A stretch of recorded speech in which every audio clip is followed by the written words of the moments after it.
کل کی بات ہے کہ Pakistan and Saudi Arabia they signed a defence pact اور it actually attack on one means attack on both. اور یہ اس بات کو سمجھ لیجئے کہ this is where the Muslim world needs to wake up. جس طرح سعودی عرب کو اب یہ بات سمجھ آ گئی ہے، اسی طرح باقی دوسرے مسلمان ممالک کو بھی اب یہ بات سمجھنی ہے کہ Pakistan is not some side character in global politics now and we have proven our mettle. ہماری جو فوج ہے، people can argue all day about politics and criticize army, but let's be real. ہماری جو آرمی ہے it's one of the strongest armies of the world. اتنی مضبوط army پاکی کیسے بن گئی؟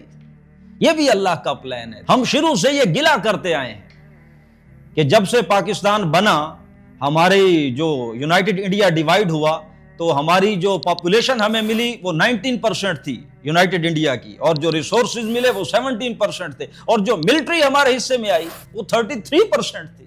اتنی بڑی ملٹری ہم برا بھلا کہتے رہے کہ اپنی اس ملٹری کو کھلانے پلانے کے لیے ہمیں اپنے ملک کا اتنا بڑا بجٹ لگانا پڑا. بالکل ٹھیک ہے، لگتا رہا ہے، لیکن اس کا نتیجہ کیا نکلا؟ اتنی بڑی آرمی اللہ نے ہمیں دی، اور اس اللہ نے اس آرمی کو اتنا مضبوط بنوایا تاکہ یہ اپنی اور اسلام کی حفاظت کا کام سر انجام دے سکے. اور آج سعودی عرب کو یہ بات سمجھ آ گئی ہے، اس لیے اس نے پاکستان کے ساتھ یہ جوائنٹ ڈیفنس پیکٹ سائن کیا ہے. اور یہ باقی مسلم ممالک کو بھی یہ بات سمجھنی چاہیے. بلکہ میں تو یوں کہوں گا، وہ جو آپ صلی اللہ علیہ وسلم کی حدیث ہے، دجال مکہ اور مدینہ میں داخل نہیں ہو سکے گا، یعنی آپ صلی اللہ علیہ وسلم کا یہ کہنا آج کے دور میں یہ ہوگا کہ وہ سعودی عرب میں داخل نہیں ہو سکے گا. اور آپ صلی اللہ علیہ وسلم نے تو یہ کہا کہ مکہ اور مدینے کے دروازوں پر فرشتے کھڑے ہوں گے.